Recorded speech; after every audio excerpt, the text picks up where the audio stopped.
Hi guys! Welcome to my Ayush vlog. So for today's video, ayan si Ayush ay papagupit ng buhok. Dahil nagpapapogi yan guys. Kasi mag-a-apply yan for petition for dual citizenship. Ako pala ang mag-a-apply. Siya yung i-apply ko. Paano ba yun? Ang gulo, di ba? Ang importante, bahala na ang lahat. Pogi kami na alis at luluwas ng Manila guys, kasi syempre mga Bisaya tayo, hindi naman pwede na Bisaya din yung mukha natin na pupunta ng Manila, di ba? O taray, bakit ba kasi, ano bang meron? Mukha kang Bisaya, ano bang meron kasi sa mga Bisaya? Magaganda at gwapo naman kami, di ba? Lakas ng loob. So ayan na guys, sa Bacolod pala yung daan namin. Ikwente ko na yan last time. Bacolod yung daan namin kasi nga medyo mahal talaga ang ticket ngayon kasi nga summer. So sobra, pinamahalan talaga ng sobra-sobra kasi accessible yung airport dito sa Dumaguete. Pero di bali na ang lahat. Ang importante, makaluwas kami ng Manila at malakad namin yung kailangan namin ilakad.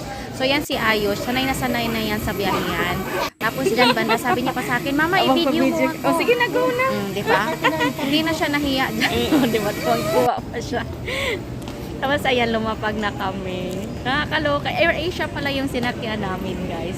So yung lapag namin is dyan sa sa Terminal 1 kasi international airport na, by the way, ang yung Silay Airport. International na ba?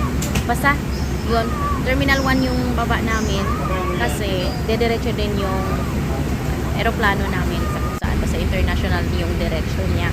Tapos eto, nakasakay na kami ng shuttle bus. Papunta naman ng PTEX.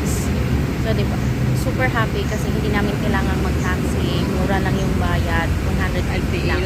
So from Terminal 1 to Terminal 3, nag-shuttle bus din kami. Sa airport bus, by the way yan guys, 50 pesos lang yun. Ako lang ang may bayad. Tapos from the airport, Terminal 3 to PTEX, 150 lang. Unlike kung mag-taxi ka, ewan ko kung magkano yung babayaran mo.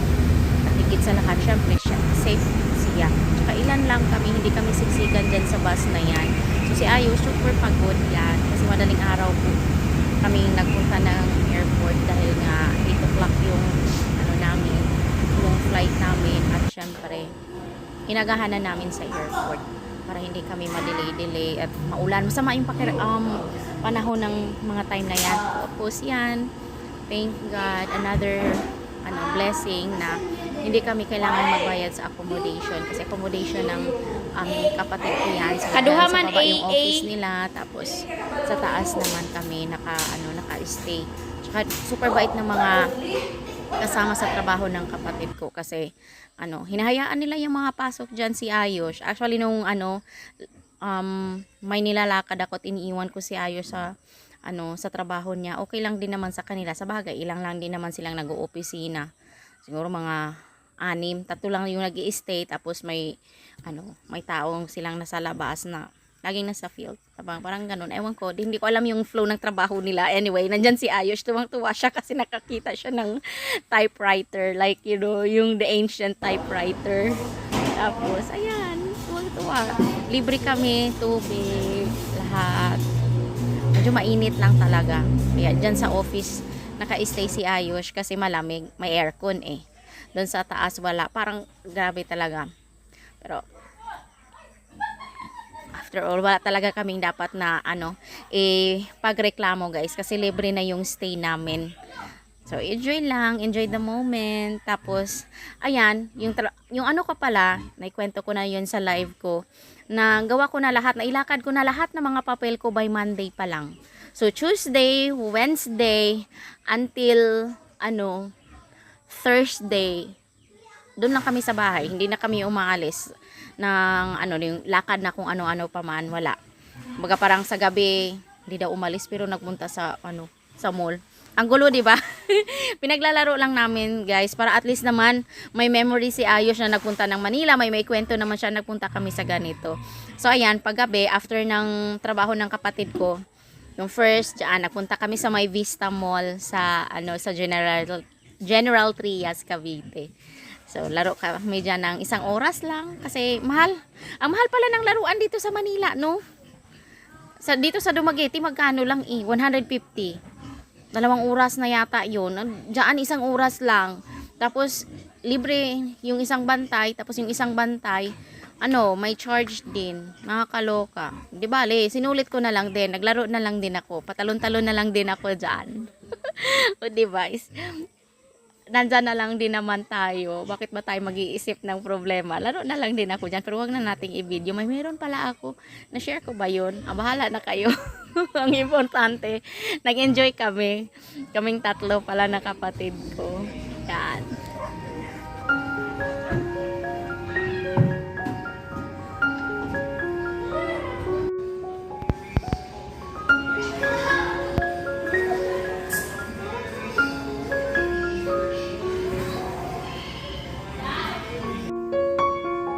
Naa? Da ako diri sa taas. Lilo and Stitch? Mananaw ta Lilo and Stitch, Yush? Movie. Kuha na kayo, Yush. What time?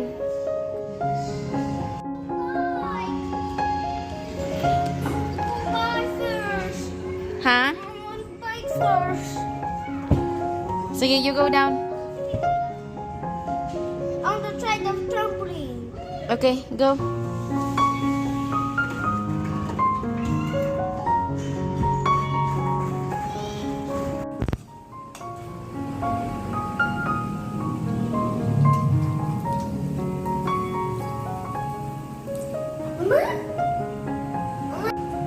Palayo ra. Amping ra tuhod kay basig mapasok.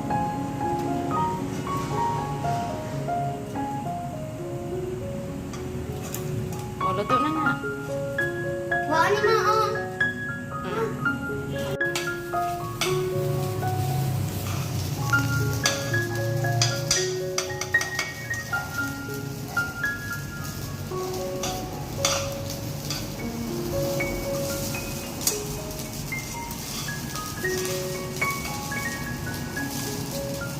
Nanay rice mo na imuhang rice.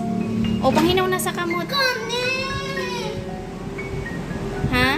Kani! O, sige, ibalhinan din ha. Panghinaw sa... Ang maganahan ko yun. O, sige, kan ara.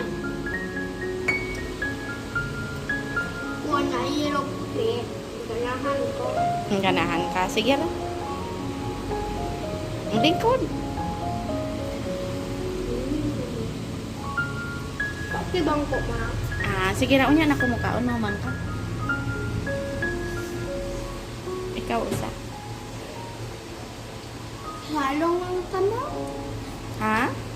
Salong. Sige ra. Umahuman ka. Mukaon ako. Sige ra. Umangayo pa man ko niya. Okay ra po. Umitan na po niyo, Ma.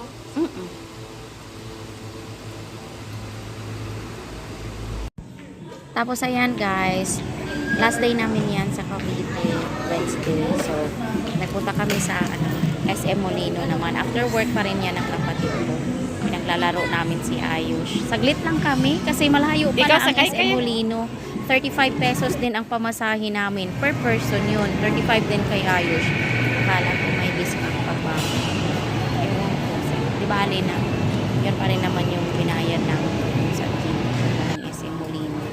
Enjoy pa rin naman si Ayush. Pero pa-closing na yan, okay lang kasi iba-iba pala yung bayad. Pag nagpunta ka dun sa kabila naman, iba-ibang bayad. Ang gastos.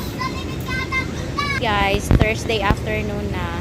So, umalis na kami ng Cavite. Actually, andyan na kami sa airport. Habang nag-aantay kami ng lipad namin, si Ayush, pinaglalaro ko na lang muna sa labas para hindi siya ma-board, para hindi siya mababa dun sa, sa tablet niya. Kasi, ang lipad namin is 3 AM pa. Kaso ang hirap. Wala nang jeep palabas ng galing ng Santiago, palabas ng Tejero, tapos yung Tejero naman pa parang siya, parang 24/7 din yata yung bus. Ang problema nga lang, hanggang 7:45 PM lang yung from PTEX to Terminal 3. Kaya nagahan na namin, wala namang problema. Finally, nandito na kami sa Mabinay. Ayan, thank you so much. Medyo disappointed kasi hindi kami kumpleto. Hindi kumpleto yung lakad namin ni Ayush, pero okay lang. Disappointed in a sense na hindi na siya nakumpleto kasi iniisip ko gagastos na naman ulit, aalis na naman ulit, alam mo yon. Pero at the same time grateful pa rin kasi okay na yung citizenship ko, yung kay Ayush na lang. So hindi naman yan basta-basta makikik, bata yan, minor yan. Pero gagawan at gagawan ko ng paraan. Saka ko na lang po ikikwento yung kay Ayush. Sa ngayon, yun na nga, as I mentioned last time doon sa sa live ko, for security reasons, hindi ko po muna i-share kung ano yung kailangan pang gawin, ano po yung mga steps na dapat gawin para sa sa papel ni Ayush. Pero marami pa, guys. Sobrang dami pang dapat naming lakarin. So within this year, or hopefully by July or August, makakaluwas kami ng Manila. God will provide. Magtatrabaho tayo ulit. Back to work na ako ngayong Tuesday. At yun. Wala naman, lagi lang talaga tayong nagpapanik, guys. May mga actually nakaplat na yan si Lord, may mga answers na yan lahat. Kailangan lang talaga nating kumilos and keep the faith lang talaga. And I thank you so much, guys, for watching. On and off man tayo dito. There are things na gusto ko akin na lang po muna. Kasi alam nyo na. Pero salamat. And of course, salamat sa mga tao for always checking on me. Nahiya lang talaga ako, guys, na lagi akong hello, kumusta. Sometimes kasi the kamusta is mistakenly ano ba yun? Basta mauna to. Ako'y mag-explain. Basta salamat, sobrang na-appreciate ko. Sis, salamat. Laging nangangamusta, asa na kayo ni Ayush, kumusta na kayo ni Ayush. Sobrang malaking bagay yun sa akin. Alam mo yun, like I feel important. The importance is the important. The important is the important. Ang importante ay ang mahalaga. Kaya sobrang happy talaga. And may isa pa akong happiness na darating. Waiting for today. Kasi sabi, datawag daw po sila today. So, happiness from the US. In a box.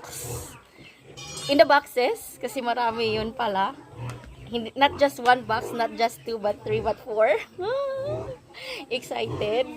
Sayang, marami daw yung mga outfit. Hindi ko na i-outfit. Akala mo naman marami akong lakad sa Manila. Pero yun lang talaga. Maraming salamat po sa inyong lahat, guys. And, syempre, yung birthday ni Ayush, actually, si-celebrate na namin siya ng 31 instead of the June 2 kasi may appointment si Ayush para sa tenga niya, di ba? Nakwento ko sa inyo last time. So, uunahin ko yun. So, kunting celebration lang. Tamang lang, para at least ma-feel naman ni Ayush na I am being celebrated. Although, sineselebrate ko naman talaga yung pagdating ni Ayush sa buhay ko. Araw-araw yan, guys. To be honest. Kailangan talaga ganon. Pero yun lang, guys. Salamat po. Maraming salamat po sa inyong lahat. God knows.